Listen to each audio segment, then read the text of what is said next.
Dear future officer, स्वागत है आप सभी का ओनली आज के टारगेट प्रीलिम 2021 में। करंट अफेयर्स का रिवीजन हम कर रहे हैं आने वाले प्रीलिम्स 2021 के लिए। इन वीडियोस की प्लेलिस्ट ऑलरेडी बनी हुई है, वहां से चेक कर सकते हैं। साथ ही साथ आप ओनली आज का टेलीग्राम चैनल है ओनली एज नथिंग एल्स के नाम से, उसे भी आप ज्वाइन कर सकते हैं। वहाँ आपको यूपीएससी स्टेट पीसी से रिलेटेड रिक्विजिट मटेरियल गाइडेंस मिल जाएगा। 12 जुलाई से प्रारंभ का सेकेंड एडिशन शुरू हो चुका है। 9 महीने का ये कोर्स है। Prelims, mains, CSAT, GS, ethics सब कुछ इसमें इंक्लूड है। वीडियो लेसन्स रिकॉर्डेड हैं, एनसीईआरटी की टेस्ट सीरीज़, प्रीलिम्स की test series, mains test series सब कुछ इसमें शामिल है। हिंदी में भी अवेलेबल है। आपको जाना होगा video.onlyis.in, वहाँ पे जाके आप अपने आप को एनरोल कर सकते हैं इस कोर्स में। इन केस कोई डाउट होगा तो आप कॉल भी कर सकते हो 7007931912। पहला आज का हमारा सवाल देखते हैं। ये स्वदेशी मूवमेंट, स्वदेशी आंदोलन से रिलेटेड है।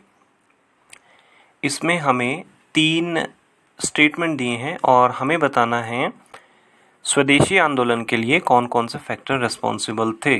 ठीक है, वर नॉट रिस्पॉन्सिबल। ठीक है, तो यहाँ पे देखो पहले में दिया है कि growing awareness about the economic exploitation, theory of drain of wealth, railways और पुलिस के लिए फंड डाइवर्ट किया जाता था, एजुकेशन और फैमिलीज़ के लिए फेमाइन जो भूखमरी थी अकाल के लिए नहीं किया जाता था, कलकत्ता कॉरपोरेशन एक्ट 1899।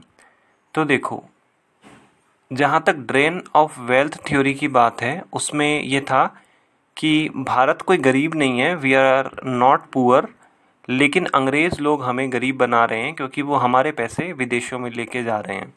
पहला स्टेटमेंट जो होगा वो करेक्ट होगा। स्वदेशी मूवमेंट के पीछे ये एक रीज़न था। दूसरा ये कि रेलवे और पुलिस के लिए ज़्यादा पैसे दिए गए। रेलवे के लिए इसलिए दिया गया कि हमारे देश के अलग अलग हिस्सों में डिफरेंट पार्ट में डिफरेंट रिसोर्सेज, संसाधन उपलब्ध थे। अब उनको टैप करना है, उनको एक्सप्लॉइट करना है, उनका दोहन अगर करना है तो रेलवे की ज़रूरत पड़ती। पुलिस इसलिए कि लॉ एंड ऑर्डर को कंट्रोल करने के लिए, लोगों को दबा के रखने के लिए। कलकत्ता कॉरपोरेशन एक्ट 1899 ये भी एक फैक्टर रिस्पॉन्सिबल था। तीनों ही फैक्टर रिस्पॉन्सिबल थे। तो हमें क्या पूछा है, वर नॉट द रीज़न, तो नन ऑफ द अबव यहाँ पे सही हो जाएगा क्योंकि तीनों ही हमारे जो है करेक्ट हैं। पहला स्टेटमेंट करेक्ट है, दूसरा स्टेटमेंट करेक्ट है, तीसरा भी यहाँ पे करेक्ट है। हिंदी में आप इसे यहाँ देख पाएंगे। क्वेश्चन नंबर 2 स्वामी दयानंद सरस्वती जी के बारे में दिया हुआ है।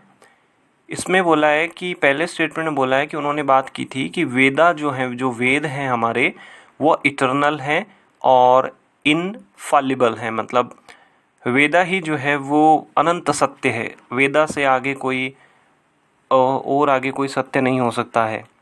दूसरे में बोला है कि उन्होंने सत्यार्थ प्रकाश नाम की किताब लिखी जो आदि हिंदी में है और आदि संस्कृत में है। तीसरे में बोला है कि दयानंद सरस्वती जी मानते थे कि हमारे जो प्राइस्ट हैं, हमारे जो पुरोहित हैं, हमारे जो पुजारी हैं, उन्होंने पुराण जो हैं हमारे, उनकी हेल्प से हिंदुइज़्म को परवर्ट कर दिया है। जो हमारा हिंदू धर्म है उसको दूषित कर दिया है या उसको विकृत कर दिया है। देखो पहला बिल्कुल सही है। स्वामी दयानंद सरस्वती जी मानते थे कि वेदा, हमारे जो वेद हैं वो इटर्नल हैं, वेद से आगे कुछ भी नहीं हो सकता। इसीलिए उन्होंने एक नारा या स्लोगन दिया था कि बैक टू वेदास, मतलब वेदों की ओर वापस चलो। पहला सही है। तीसरे में जहाँ तक बात है तो ये बिल्कुल सही है। स्वामी दयानंद सरस्वती जी पुराण को उतना महत्व नहीं देते थे जितना वो वेदों को देते थे। स्वामी दयानंद सरस्वती जी का मानना था पुराणों की जो रचना है, इनका जो क्रिएशन है वो ब्राह्मण ने अपने लाभ के लिए, अपने बेनिफिट के लिए किया है। जहाँ तक सत्यार्थ प्रकाश की बात है तो सत्यार्थ प्रकाश सिर्फ हिंदी में लिखा गया है, हिंदी और संस्कृत दोनों का मिक्सचर नहीं है। दूसरा अगर स्टेटमेंट हमारा गलत हो जाता है तो ऑप्शन नंबर सी हमारा यहाँ पे सही होगा, 1 और 3। यहाँ आप इसे हिंदी में देख पाएंगे, इंग्लिश में देख पाएंगे एंड आप हिंदी में इसे यहाँ देख पाओगे। क्वेश्चन नंबर 3 में दिया है कि 1857 का जो विद्रोह हुआ, रिवोल्ट हुआ, उसके हमें 3 स्टेटमेंट दिए, हमें इनकरेक्ट पूछा है। पहले में बोला है कि बंगाल के जो ज़मींदार थे वो रेबल्स के प्रति लॉयल थे, रेबल्स के प्रति वो वफादार थे। दूसरा बोला है कि जो मनी लेंडर थे, जो साहूकार थे, जो ब्याज पर जो पैसा देते थे, वो लोग मेन टारगेट थे विलेजर्स, गांव वालों के। तीसरे में बोला है कि modern educated Indian did supported the revolt. तो तीसरे में बात की गई कि जो पढ़े लिखे हमारे उस समय के भारतीय थे, उन्होंने रिवोल्ट में मदद की।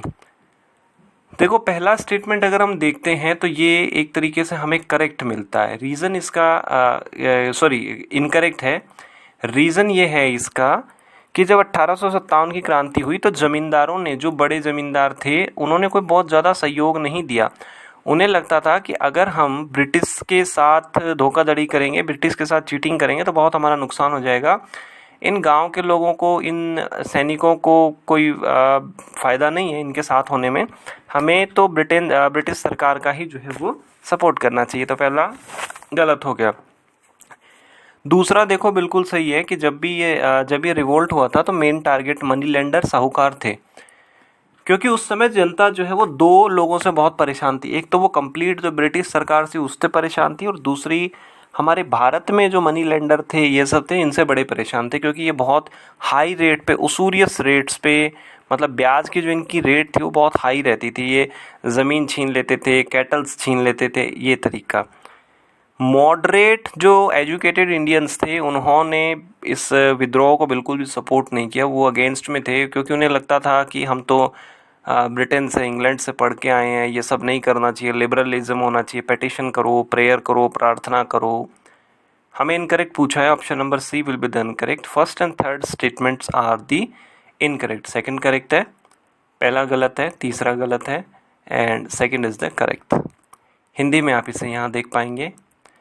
क्वेश्चन नंबर 4 में बात की गई है कि यूनाइटेड नेशन इन्वायरमेंट प्रोग्राम कौन कौन सी रिपोर्ट्स रिलीज़ करता है। Adaptation gap report, global environmental outlook, living planet report. 3 report में अगर आपको सिर्फ ये पता हो कि लिविंग प्लैनेट रिपोर्ट WWF यानी कि वर्ल्ड वाइल्ड लाइफ फंड, जिसका जो मस्कट है, वो जिसका जो मैस्कॉट जो है वो पांडा जैसा कुछ दिखता है, पांडा ही है। तो लिविंग प्लैनेट रिपोर्ट WWF द्वारा रिलीज़ की जाती है। तीसरा स्टेटमेंट अगर गलत है तो option number A will be the correct. Adaptation gap report and the global environment outlook. Hindi में आप इसे यहाँ देख पाएंगे। क्वेश्चन नंबर 5 में दिया हुआ है इंटरनेशनल सोलर अलायंस के बारे में। पहला बोला है कि UN के जितने भी मेंबर हैं वो सारे के सारे ही ISA को ज्वाइन कर सकते हैं। दूसरे में बोला है कि 2015 के अंदर एक कॉन्फ्रेंस हुई थी पेरिस में। उस समय डिसाइड किया गया था कि कोई ये इस तरीके का ISA बनाएंगे। देखो, जब ये शुरू में बना था 2015 में, तब उस समय दिया गया था कि Tropic of Cancer and Tropic of Capricorn, यानी कि हमारी कर्क रेखा और विषुवत रेखा, इन दोनों रेखाओं के बीच में जो भी देश हैं, यानी कि 23 लगभग approximate 23 degree north and 23 degree south, यहाँ तक के जो देश हैं वो ज्वाइन कर सकते हैं। लेकिन बाद में इसको सभी के लिए एक्सटेंड कर दिया गया। पहला करेक्ट है, दूसरा बिल्कुल सही है। कॉन्फ्रेंस ऑफ द पार्टीज़ 21 के एडिशन में ये फ्रांस और हमारे प्रधानमंत्री मोदी जी ने इसका कंसेप्शन किया था कि हमें इस तरीके का बनाना चाहिए। Option C is the correct. तो पहला भी हमारा बिल्कुल करेक्ट है एंड दूसरा भी हमारा करेक्ट है। इंग्लिश में आप इसे यहाँ देख पाएंगे एंड हिंदी में आप इसे यहाँ देख सकते हैं। ठीक है, तो आज आपकी परफॉर्मेंस कैसी रही, कितने आपके आज सही हुए, कितने आपके गलत हुए, आप ज़रूर बताइएगा। इन वीडियोस को आप आगे भी शेयर कर सकते हैं ताकि ज़्यादा से ज़्यादा विद्यार्थी इनका बेनिफिट ले सके। तो ऑनलाइन से जुड़े रहने के लिए आप सभी लोगों का बहुत बहुत धन्यवाद। आपका दिन मंगलमय हो।